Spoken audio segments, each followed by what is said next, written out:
नमस्कार साथियों, स्वागत है आप सभी का अंकित इंस्पायर्स इंडिया पर। मैं हूं अंकित अवस्थी। साथियों, कल रात को हमने आपके साथ एक सेशन साझा किया था जिसमें नेपाल में हुए प्रोटेस्ट के बारे में जानकारी दी गई थी। वो प्रोटेस्ट धीरे धीरे बहुत उग्र होते चले गए। संसद में घुसने की तस्वीरें हमने कल आपसे साझा की थी, लेकिन संसद में आग लगाने की तस्वीरें आज निकल कर आना शुरू हुई। संसद के अंदर निकलती हुई ये आग आपके सामने है। संसद की इमारत में चढ़े हुए लोग आपके सामने हैं। नेपाल के अंदर नेपाल के एनर्जी मिनिस्टर के घर के बाहर उग्र भीड़ आपके सामने है। घर पर लगती हुई आग तस्वीरों में है। नेपाल की सुप्रीम कोर्ट में आग की तस्वीरें आपके सामने हैं। राष्ट्रपति भवन में आग की तस्वीरें हैं। और तो और फाइनेंस मिनिस्टर को पकड़कर पीटती हुई जनता आपके सामने है। नेपाल के अंदर राजनेताओं को, मंत्रियों को ढूंढ ढूंढ कर पीटा गया। बड़ी इमारतों को आग के हवाले कर दिया गया। कल रात को जब हमने सेशन अंकित इंस्पायर इंडिया पर किया था, तब हमने बताया था कि कैसे अमेरिकी कंपनियों को बैन करने के विरोध में नेपाल में प्रोटेस्ट उठ खड़ा हुआ था, जिसमें हमने आपको यह बताया था कि कैसे करप्शन के अगेंस्ट नेपाल के अंदर प्रदर्शन हो रहे हैं। राजनेताओं के करप्शन की वजह से तंग आए बच्चों का यह मानना था, जेनजीज का यह मानना था कि ये लोग अपने करप्शन को सोशल मीडिया पर ना आने देने के लिए सोशल मीडिया को ही बैन करने का काम कर रहे हैं। इसी के चलते हमने इसमें सुबह आपको जानकारी दी थी कि नेपाल में प्रोटेस्ट सरकार गिराकर मानेगा। 16 घंटे पहले हमने ये सेशन साझा किया था। आज का जो सेशन फिलहाल है वो ये कि नेपाल की सरकार गिर चुकी है। नेपाल के प्रधानमंत्री भाग गए हैं। बड़ा सवाल है कि कहां भाग गए। यहां से उठ करके किसी देश में शरण ले लिए या फिर अपने निवास से निकलकर किसी सुरक्षित स्थान पर चले गए, ये अभी तक नहीं पता चला है। हालांकि मीडिया में क्लेम किया जा रहा है कि यहां से निकलकर ये दुबई भागे हैं। बिल्कुल वैसे ही जैसे बांग्लादेश में हुए प्रदर्शनों में शेख हसीना उठकर निकली थी और भारत में लैंड हुई थी। फिलहाल केपी ओली के लैंड होने की खबर नहीं है, सुरक्षित स्थान पर जाने की खबर है। या तो शाम तक ये खबर आए कि उन्होंने किसी दूसरे देश में शरण ले ली, या फिर फिलहाल यही माना जाए कि वो कहीं सुरक्षित चले गए हैं। फिलहाल आपको इतना पता है कि केपी शर्मा ओली निकल गए हैं, सत्ता से इस्तीफा दे दिया गया है, सरकार पलट दी गई है। राष्ट्रपति को इस्तीफा सौंपने वाले केपी शर्मा ओली का यह संदेश रहा। ये वही ओली हैं जिन्होंने कल तक यह कहा था कि वो झुकने वाले नहीं हैं, प्रोटेस्टर्स की मांग को मानने के लिए तैयार नहीं है। देखते ही गोली मारने का आदेश देने वाले केपी शर्मा ओली एक दिन भी पूरी तरह टिक नहीं पाए और जेनजीज के आगे 18 से 25 साल के उम्र के जो बच्चे हैं, उनके प्रदर्शनों और उनके विरोध के चलते अपने पद से इस्तीफा दे दिए। साथियों, इस विरोध में लगभग 19 से अधिक लोगों की जान जा चुकी है और ऐसे में प्रोटेस्टर्स के अंदर घायल होने वालों की संख्या भी बड़ी है। और इसी पूरी घटनाक्रम को आज हम विस्तार से आपके साथ डिस्कस करने जा रहे हैं, क्योंकि काठमांडू एयरपोर्ट पर भी प्रदर्शनकारी पहुंच चुके हैं। यहां पर आ रही फ्लाइट्स को तो आने दिया जा रहा है, उतरने वाली फ्लाइट्स को तो आने दिया जा रहा है, चढ़ने नहीं दिया जा रहा है। यानी कि यहां से फ्लाइट्स बाहर नहीं जा पा रही हैं। फिलहाल के लिए एक चेहरा इस समय सुर्खियों में है, इसके ऊपर विस्तार से चर्चा करेंगे। सारे घटनाक्रम को कल से लेकर आज तक की स्थिति को आपको एक एक करके साझा करते चलेंगे। ब्रीफ में यही है, विस्तार से अब आगे बढ़ते हैं। उससे पहले कुछ जरूरी जानकारी जान लीजिए। यदि आप स्टॉक मार्केट में इंटरेस्ट रखते हैं या फिर अपना इन्वेस्टमेंट में नॉलेज बढ़ाना चाहते हैं, तो बातें बाजार के एप्लीकेशन पर हमारे कोर्सेज स्टॉक मार्केट पर और म्यूचुअल फंड्स दोनों पर उपलब्ध हैं। हम किसी भी प्रकार के टिप्स के साथ कोई भी टिप्स हम आपसे साझा नहीं करते हैं। अपने कोर्सेज आपके लिए उपलब्ध हैं, आप जाकर उन्हें एक्सेस कर सकते हैं। और हाँ, अपनी पाठशाला एप्लीकेशन पर हिस्ट्री, ज्योग्राफी, पॉलिटी, इकोनॉमी अगर आप पढ़ना चाहते हैं तो वो ऐप भी आपके लिए लिंक कमेंट बॉक्स में पिन कर दिया गया है। साथियों, कल हमने आप लोगों को जब सेशन किया था उसमें ये जानकारी दी थी, और इससे 2 दिन पहले मैंने एक सेशन किया था जिसमें यह बताया था कि अमेरिकी कंपनियों के खिलाफ क्यों नेपाल में प्रदर्शन होने शुरू हो रहे हैं। यह सेशन अपनी पाठशाला पर किया था और यह अंकित इंस्पायर इंडिया पर किया था। पहले हमने कारण बताए थे कि अमेरिकी कंपनियों के खिलाफ क्यों हो रहा है नेपाल। फिर हमने यह बताया था कि नेपाल में प्रोटेस्ट हुए क्योंकि इन्होंने कंपनियों को बंद किया, फेसबुक समेत 26 कंपनियों को जब बैन किया तो यहां पर प्रोटेस्ट शुरू हुए। वो इतने तीव्र हो गए थे कल तक ही, क्योंकि कुछ मंत्रियों ने कल ही इस्तीफे देने शुरू कर दिए थे जिस समय हमने आपके सामने ये सेशन किया था। हमने अपने सेशन के अंदर आपको ये सारी बातें बताई थी कि 19 लोगों के मारे जाने की खबर है और करप्शन के खिलाफ ये प्रदर्शन हो रहे हैं। नेपाल का जो प्रोटेस्ट था वो यूथ के द्वारा यूथ अगेंस्ट करप्शन के नाम से किया जा रहा था। शुरुआत की जो चिंगारी थी वो सोशल मीडिया बैन करने पर उग्र उग्र हुई थी। असल में क्या था कि नेपाल के अंदर सोशल मीडिया को बैन करने का सरकारी फरमान जारी हो गया था। कहा गया था कि नेपाल के अंदर फेसबुक, इंस्टा, यूट्यूब ये नहीं चलेंगे। छात्रों का कहना था कि ये आप लोगों ने बैन इसलिए किए हैं ताकि आपके काले कारनामे हम लोग नहीं बता सकें। आपको मैंने कल भी सेशन में ये बात बताई थी कि सोशल मीडिया इन दिनों सरकार से इतना रेगुलेटेड नहीं रहता जितना कि प्रिंट मीडिया या फिर जो डिजिटल मीडिया आप देखते हैं, या फिर जो ऑन ऑन ऑन मतलब सरकारी मीडिया जो आप देखते हैं, सरकार उनके ऊपर तमाम प्रकार के रेगुलेशंस करती है। लेकिन जो सोशल मीडिया है उसमें लोग अपनी राय रखने के लिए, अगर प्रभावित पक्ष है तो उसका वीडियो बनाने के लिए ज्यादा फ्री रहता है, और ऐसे में उसकी फ्रीडम सही मायने में वस्तु स्थिति के बारे में जानकारी दे पाती है। नेपाल में भी यही हुआ।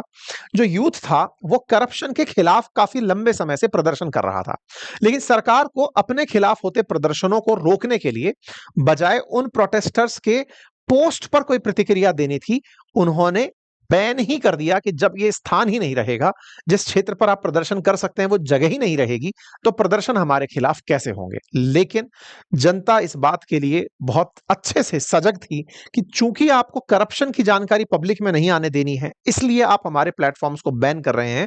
आइए अब हम खुलकर सड़कों पर उतरते हैं और आपको बताते हैं कि हम लोग कौन थे। और हुआ भी यही साथियों। 18 से 25 साल की जो जनरेशन जेड यानी जेन जी है, वो उग्र तरीके से बाहर निकल कर आती है और संसद के अंदर घुसने की कोशिशें करती है।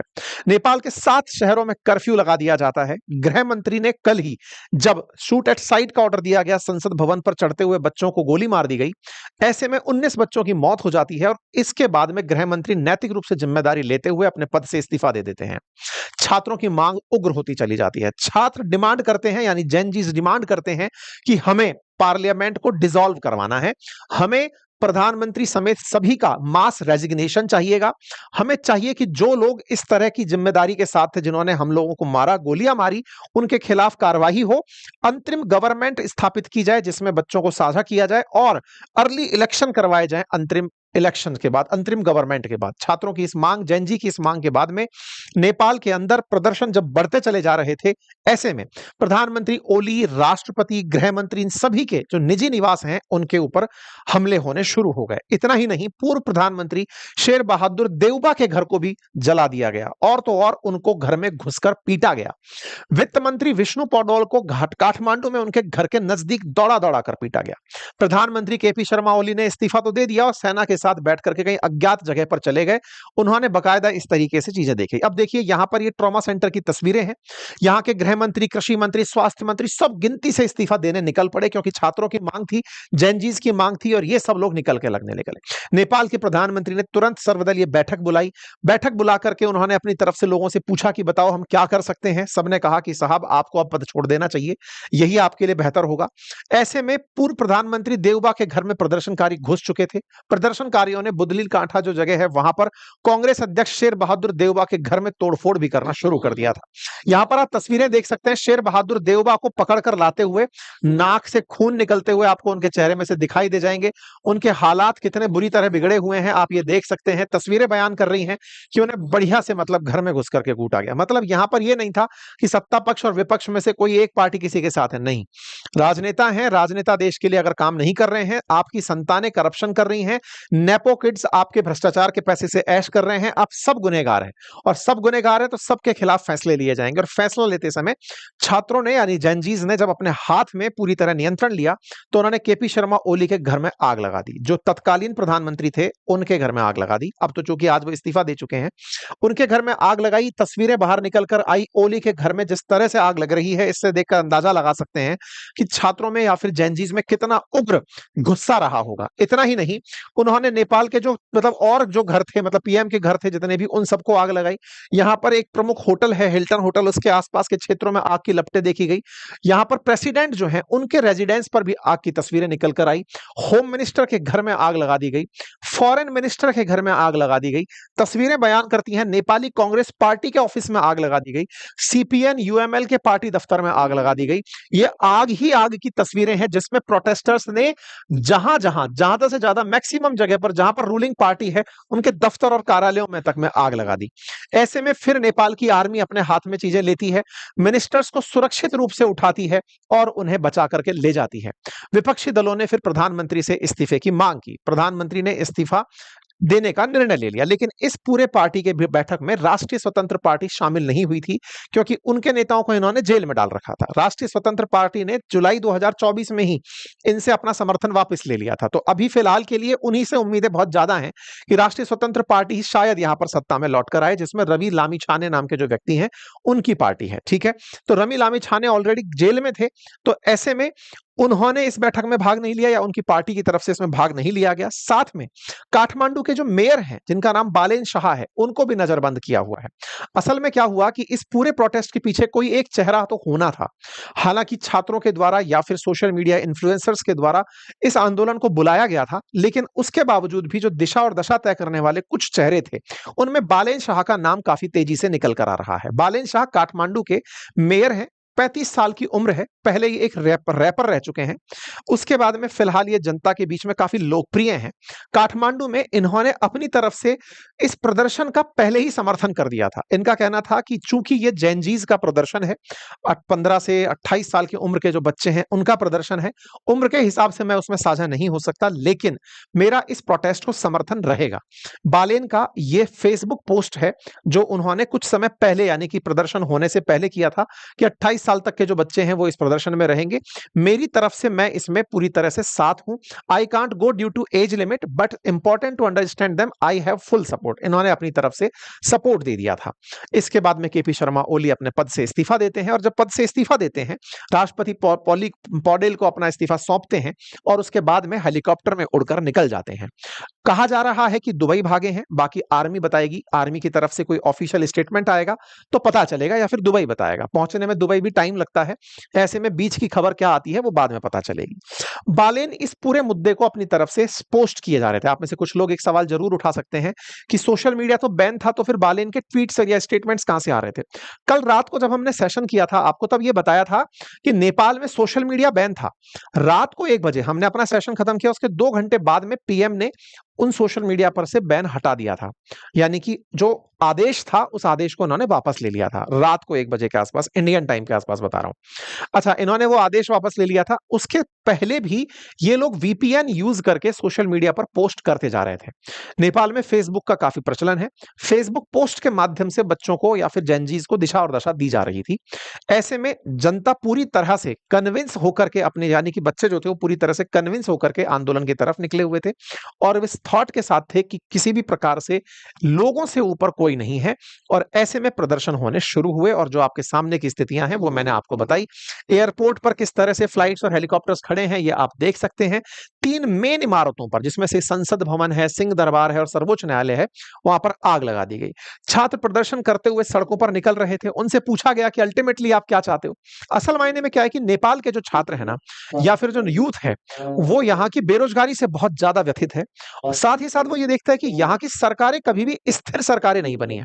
तो नेपाल में जब स्थिर सरकारें नहीं है, तो स्थिर सरकार के अभाव में जो एग्जिस्टिंग गवर्नमेंट्स हैं वो अपने बच्चों के नाम पर बहुत करप्शन कर रही है, या फिर बच्चे उनके बढ़िया जिंदगी जी रहे हैं। यानी एक तरफ तो आम आदमी परेशान है, और दूसरी तरफ ये लोग अपनी जिंदगी के सारे ऐश ले रहे हैं।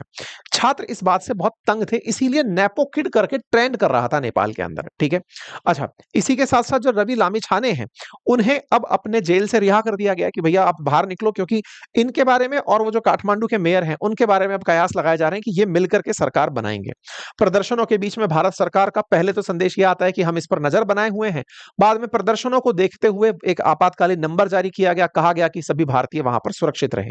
नेपाल के जहां जहां भारत से बॉर्डर साझा होते हैं उन सभी जगह पर चेक पोस्ट को काफी सख्त कर दिया गया है। एसएसबी को हाई अलर्ट पर भेज दिया गया है। इसी बीच में पश्चिम बंगाल के मुख्यमंत्री का भी मैसेज आता है कि भारत सरकार तय करेगी कि क्या नेपाल के लिए उनका स्टैंड है। हम अपनी तरफ से सबसे प्यार करते हैं। ऑब्वियसली बात है, स्टेट का विषय ही नहीं है अंतरराष्ट्रीय मसलों के ऊपर, तो इन्होंने अपनी तरफ से जानकारी दी। फिलहाल के लिए चूंकि फेसबुक, इंस्टा, इन सब पर जो बैन लगे थे वो हट चुके हैं नेपाल के अंदर, तो ऐसे में जैनजीज को जो उनका आंदोलन था उसको तो सही से किनारा मिल गया है। यानी कि जो उनको प्रदर्शन करना था कि सोशल मीडिया पर से बैन हटे, वो हट गया है। साथ ही साथ में करप्शन के मामले में सरकार इस्तीफा दे, उसने इस्तीफा दे दिया है। और इस्तीफे का जो मेन कारण था वो था करप्शन, वो अब पब्लिक में आ गया है। करप्शन क्या था? असल में नेपाल के अंदर नेपोकिड, नेपोकिड जो शब्द है ये असल में यूज किया जा रहा था ताकतवर लोगों के बच्चों के लिए। नेपोटिज्म जैसे भारत के अंदर चलता है ना, ऐसे। असल में क्या हो रहा था कि नेपाल के अंदर इन दिनों सोशल मीडिया पर कुछ ऐसे वीडियोस टिकटॉक पर वायरल हो रहे थे, फेसबुक पर वायरल हो रहे थे, इंस्टा पर वायरल हो रहे थे, जिसमें मंत्रियों के जो बेटे बेटियां हैं वो महंगे आभूषण, महंगी जगह पर घूमते हुए, महंगी कारों के साथ महंगे फन करते हुए दिखाई दे रहे थे। नेपाल के अंदर जो मतलब सत्तारूढ़ दल के लोग हैं या फिर अपोजिशन के लोग हैं, उनके जो बच्चे हैं वो बढ़िया जिंदगी के साथ अपनी तस्वीरें सोशल मीडिया पर डाल रहे थे। तो लोगों को मन में इस बात का बहुत ज्यादा गुस्सा फूटा कि हम लोग तो इतने दुख में हैं और हम पर शासन करने वाले लोग जिंदगी के सारे ऐश ले रहे हैं, और वो जो सारे ऐश हैं वो सोशल मीडिया से सब तक पहुंच गए। बस वही तस्वीरें निकल निकल करके लोगों के बीच के अंदर मोटिवेशन का कारण बन गई, गुस्से का कारण बन गई। सोशल मीडिया पर ये तस्वीरें काफी ज्यादा चर्चा का विषय बनी, जिसमें महंगे कपड़े, महंगे घड़ियां, महंगे जूते, ये सब चीजें चर्चा का विषय बन गई। और लोगों ने इसी के खिलाफ असल में सोशल मीडिया पर ट्रेंड चलाना शुरू किया था कि हमारे यहां पर भ्रष्टाचार इतना बढ़ चुका है कि जहां एवरेज नेपाल की प्रति व्यक्ति आय $1300 प्रति व्यक्ति है, ऐसे में हमारे राज्य के, हमारे देश के जितने बड़े नेता हैं वो बढ़िया जिंदगी जी रहे हैं। बस इसी से ये लोग अग्रसर मतलब उग्र हो गए थे कि ये मामला जो है वो बिगड़ रहा है। अब आप में से एक सवाल बनकर आएगा कि इनको दशा दिशा देने वाला था कौन? असल में एक एनजीओ है जिसका नाम है हामी नेपाल। ये हामी नेपाल जनरली नेपाल के अंदर किसी प्रकार की कोई प्राकृतिक आपदा आती है तो उसमें सहायता पहुंचाने वालों में प्रमुखता से आगे रहता है। जैसे मान लीजिए कहीं बाढ़ आ गई या भूस्खलन हो गया या फिर भूकंप आ गया, हामी नेपाल की तरफ से विरोध कैसे करें ये सिखाया गया था। एनजीओ ने बकायदा यूथ अगेंस्ट करप्शन जैसे तख्तियां लोगों को उपलब्ध करवाई थी। ये एनजीओ 2015 में शुरू हुआ था और इसके अंदर संस्थापक हैं सुदान गुरुंग। तो इन्होंने जनता को पूरी तरह से यानी कि बच्चों को बताया था कि हमारे देश में असली प्रॉब्लम क्या चल रही है और कैसे हम लोगों को इससे निपटना है। हामी गुरुंग के साथ साथ मतलब हामी नेपाल के जो सुदान गुरुंग हैं, इनके साथ साथ काठमांडू के मेयर जिनके बारे में कहा जा रहा है बलेन्द्र शाह, बलेन, ये भी इस पूरे मामले के अंदर छात्रों को दिशा देने में और जेनजीज को दिशा देने में प्रमुखता से आगे रहे। ये केवल कह देना कि इन दो लोगों का ही ये आंदोलन था, ये थोड़ा सा जल्दबाजी होगी। सभी तरह से चूंकि छात्रों ने भाई इसमें 19 से अधिक लोगों की जान जा चुकी है, तो विद्यार्थियों का या जेनजीज का जो भी इसमें रोल है उसे आप इग्नोर नहीं कर सकते कि उन्होंने इस आंदोलन में भूमिका नहीं निभाई। लेकिन हाँ, आंदोलन को किसी ना किसी तरीके से अगर कोई चेहरा दिखा तो वो ये दो बड़े चेहरे निकल कर आए थे। ऐसे में न्यूज में बलेन्द्र शाह का जिक्र चल रहा है। चर्चा है कि कहीं यही अंतरिम सरकार के अंदर बैठे ना दिखाई दे जाएं। ऐसा मैं क्यों कह रहा हूं? क्योंकि बलेन्द्र शाह फिलहाल हाउस अरेस्ट थे। जब केपी शर्मा ओली के खिलाफ प्रोटेस्ट हो रहे थे तो सरकार ने इन्हें घर में गिरफ्तार करके बंद कर दिया था कि तुम्हारे भड़काने से ये सब हो रहा है। ऐसे में माना जा रहा है कि अंतरिम सरकार में वो देखे जा सकते हैं, बलेन देखे जा सकते हैं। अब ये देखना होगा कि आने वाले समय में छात्र किस दिशा में इस चीज को लेकर जाते हैं। छात्रों की प्रमुख मांग में जहां नेपोटिज्म बड़ा मुद्दा है, सोशल मीडिया बैन को लेकर के काफी वो उग्र थे और घोटालों को लेकर के वो बहुत चिड़े हुए थे, क्योंकि 2023, 2021, 2024 में हजारों करोड़ के घोटाले नेपाल में हुए। इससे जनता में काफी बड़ा रोष था और इसी रोष के चलते बढ़ती बेरोजगारी दर, विदेशी दबाव और भारत के साथ भी अभी रिसेंटली जो लिपुलेख वाला मामला था उसमें ये जो वीरेन है, इन्होंने नेपाली पीएम से कहा था कि जब आप चीन में जा रहे हो एससीओ की बैठक करने के लिए तो लिपुलेख वाले मामले को चाइना से डिस्कस करना। चाइना ने इस डिस्कशन में यह कह दिया था कि यह भारत और नेपाल का आपसी मसला है, चाइना इसके अंदर कोई इंटरफेरेंस नहीं करेगा। चाइना ने इंटरफेरेंस भी नहीं किया, जिसके चलते कहीं ना कहीं एक रोष था नेपाली पीएम के प्रति कि आप चाइना के सामने बिक कर आ गए, उनके दबाव में रहने लग गए। आपके ऊपर विदेशी दबाव है, इसी के चलते आपने टिकटॉक को तो परमिशन नेपाल में दे रखी है, लेकिन आप अन्य सोशल मीडिया प्लेटफॉर्म्स को नेपाल में परमिशन नहीं दे रहे हो। तो चीनी दबाव के चलते भी और लिपुलेख विवाद के मामले में चीन से आपने बात क्यों नहीं करी जब आप उतना ही उसे मानते हो, इस बारे में भी कहीं ना कहीं सरकार के खिलाफ लोगों में रोष था। इन सब का एक संकलन हुआ और परिणाम स्वरूप सरकार यहां पर गिर गई। लेकिन सरकार गिरना यहां पर कोई बहुत बड़ी खबर नहीं है। क्यों नहीं है? पिछले 17 सालों में 15 बार सरकारें यहां पर गिर चुकी हैं। इतने ज्यादा सरकारों में स्थिरता है कि नेपाल को सही मायने में अब विचारने की आवश्यकता है कि उसे चाहिए क्या, क्योंकि सरकार की स्थिरता के लिए पहले पूरे गाइडिंग प्रिंसिपल्स इन्हें डिसाइड करने होंगे। जैनजीज ने अगर ये क्राउड के रूप में मिलकर के आंदोलन किया है तो उन्हें सही दशा और दिशा तय करनी होगी कि उन्हें कैसी सरकार चाहिए, नेपाल में जब से राजशाही हटी है, तब से नेपाल की सरकार का बहुत बुरा पतन हो चुका है। नेपाल के प्रधानमंत्री का चीनी झुकाव लंबे समय से विषय रहा है। केपी शर्मा ओली का भारत विरोधी रवैया लंबे समय से देखा गया है। ऐसे में नेपाल को तय करना होगा कि उसे भविष्य में कौन सी दिशा लेनी है। समस्त भारतीय नेपाल से बड़ी स्नेह के साथ में बातचीत रखते हैं और बड़ा ही प्रेम करते हैं। बहुत से नेपाली लोग भारत में काम करते हैं और भारत के भी बहुत से लोग नेपाल में काम करते हैं। ऐसे में दोनों देशों के बीच में बहुत अच्छी केमिस्ट्री है, लेकिन आवश्यकता है कि नेपाल अपनी दिशा तय करे और ऐसे संकट से फिर कभी ना सामना करना पड़े, ये सुनिश्चित करें। फिलहाल के लिए इतना ही। जानकारी अगर पसंद आई हो तो साथियों से साझा करें। बाकी आप लोग इस विषय पर क्या सोचते हैं, अपनी राय कमेंट बॉक्स में जरूर रखें। Thank you so much.